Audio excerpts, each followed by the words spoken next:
తెల్ల కోడి నల్ల కోడి కళ్ళ ముందే తోడి కూడి తెల్ల కోడి నల్ల. హలో చెప్పు. నేను మా అమ్మాళ్ళ ఇంటికి జాగ్రత్తగా వచ్చేసానండి. మీరేం చేస్తున్నారు? ఫోన్లో వీడియోస్ చూసుకుంటున్నానే. ఒకసారి నించోండి. దేనికి? ఓసారి నించండి. నించున్నాను. అలా వంటగదిలోకి వెళ్ళండి. సరే వెళ్తున్నాను.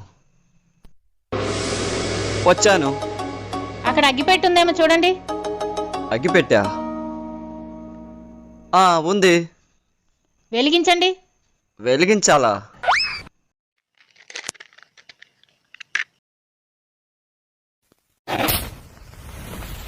వెలిగించాను. ఏమైనా అయిందా? ఏం అవ్వలేదు. అమ్మయ్య, గ్యాస్ కట్టేశాను అన్నమాట.